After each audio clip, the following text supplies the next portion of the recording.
یه مبلغی رو جمع کنیم و باش یه کار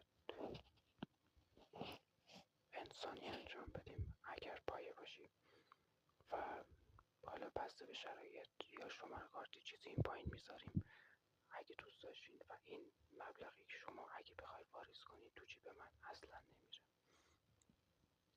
آره خیلی ممنونم که هستید و اینا. حمایت و بودن شما باعث دلگرمی ماست. خب توی اون کلاسی که میرفتم واسه نویسندگی و اینا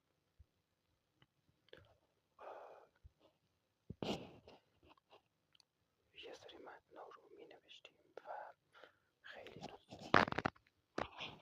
خیلی دوستشون داشتم، ولی الان بخوام بگم واقعا نوشتن خیلی بهتون آرامش میده. اگه از من میشنوید حتما نوشتن رو توی برنامه‌تون بذارین. خیلی خفن، خیلی. خب یکی از نوشته‌هایی که من داشتم این بود. البته اینا رو می نوشتم بعدش ادیت می کردم و اینا، چون خیلی زمان میخواد واسه تمیز در آوردن کار. یادم یه متنی رو نوشتم ولی یادم نیست کجاه. شاید توی بذار ببینم که بود.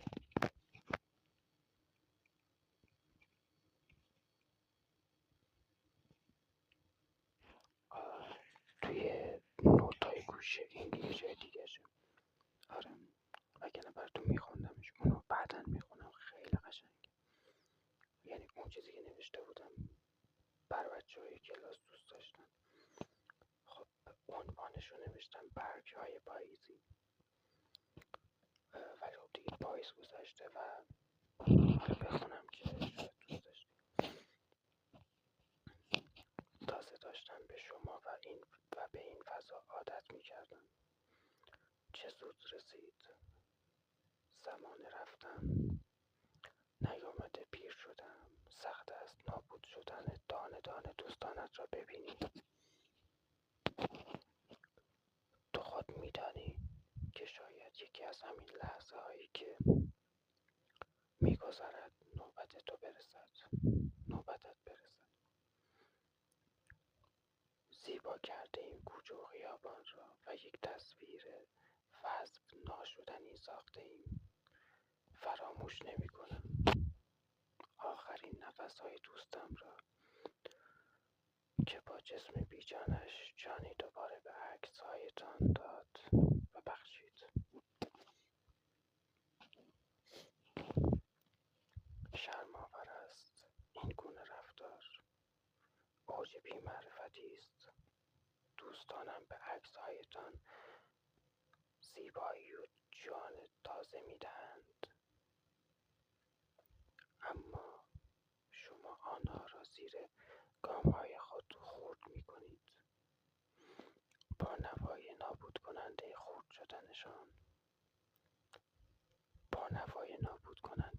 شدن جسم بیجان دوستانم برای هزارمین بار دلم می‌شکند.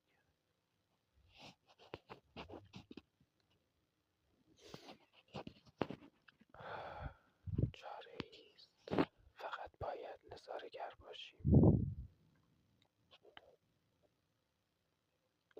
برای منی که اواخر زندگیم است، نسیمی ملایم مرا از شاخه جدا می‌کند. هر دم به پایین می‌نگرم، از آینده هراس دارم. بیمی که تا هنگام مرگ همراهم است. کاش بتوانم مفید باشم. کاش می‌توانستم کلمه‌ای سخن بگویم. برگی که درخت را رها کرد هنوزم زنده است و جان می‌دهد. گاهی با افتادنش روی ساقه‌ای جوان از مرگ زود هنگامش جلوگیری می‌کند. شاخه های یک درخت، آری از هر شاخه، هر ساقه شاخه های درخت، آری از هر ساقه جوان، یا برگ است یا برگ هستند یکی و تنها، به انتظار جدایی نشستم. اینو باید کاملش میکردم، انصافا خودم یادم رفت.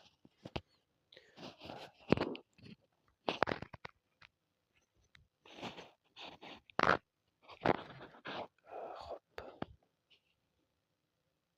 زیاد نوشتم، خیلی زیاد نوشتم، مخصوصا تایمی که توی کلاس بودم و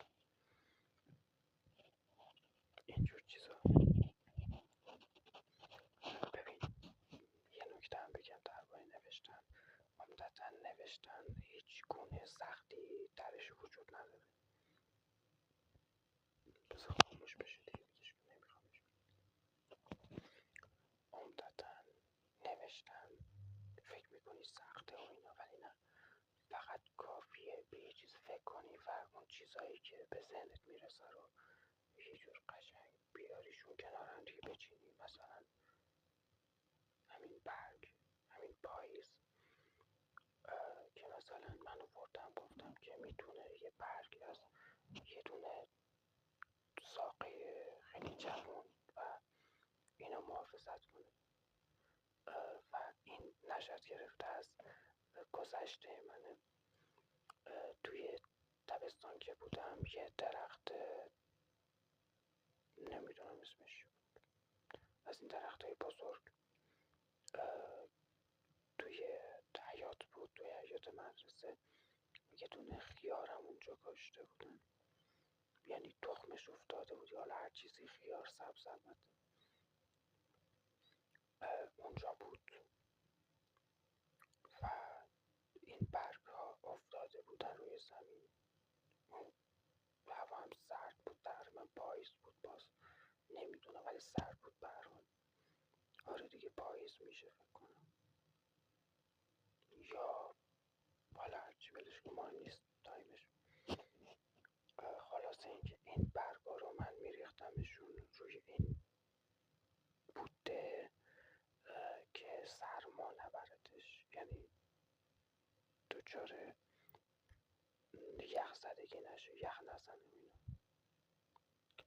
و از طرفی بچه های سر شر و شیطون بودن، یعنی همه جا رو به خاک میکشیدن، به خاک خون نابود میکردن همه جا.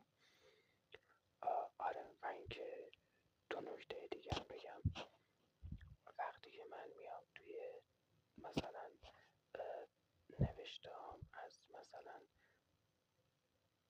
برف هم استفاده میکنم. برف عمدتا چیزهایی که مردم استفاده میکنن و استفاده میارم اونجا. برف چی داره؟ یک، سرما داره. دو، زیبایی داره. سه، بازی کردن داره. چهار، اون آدم برفیه هست، دور هم جمع شدنه هست، نمیدونم تعطیلی ها هست، بدهکاری ها هست، چکا هست، همه چی هست. یا مثلا همین عید، بخوام درباره عید بنویسم، بدهی ها رو میارم وسط، اون شرایط خانوادگیه، مثلا کسی که داره، کسی که نداره، تعطیلی ها، ساقش و نمیدونم خیلی چیزهای دیگر میشه بیاریم، مثلا سفر، مسافرت، خرید، فروش، رهن، اجاره. آره، ذهن بیزینسی. خلاصه یه سری از نکات رو میتونی بیاری و بنویس رو برگه. مثلا یک موضوع درباره فلاکس، حالا مثلا نیاز نیست که مثلا چیز خاصی هم باشه. فلاکس، چای میخوری، نمیدونم آب یخ میذاری داخلش، دمنوش میذاری، خیلی چیزهای دیگه. مثلا رنگش، نحوه خرید، اصلا همه چی رو میتونی واقعا به یه نوشته خیلی قشنگ تبدیل کنی. فقط و فقط یک زمان میخواد تو تنها چیزی که هست اون حسش باشه که بنویسی.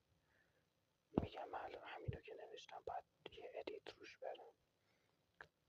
آره 2-3 تا متن نوشتم مثل این، البته خوب باشه که بعد میخونم واقعا.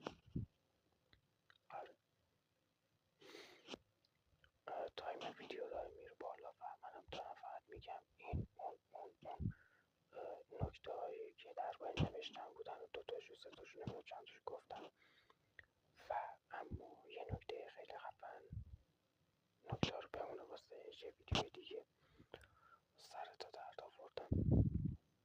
یه متن کوتاه، متن همشون تو اینه، قابلش کردم. تنها چیزی که بهت کمک میکنه و میتونه تو رو به ورژن خیلی قوی برسونه خودتی، فقط و فقط خودت. هیچ کس به فکر تو نیست. همه توی این شرایط، اگه حالا شرایط الان خیلی بده، حالا باز به نسبت چندین وقت آینده خیلی هنوز خوبه،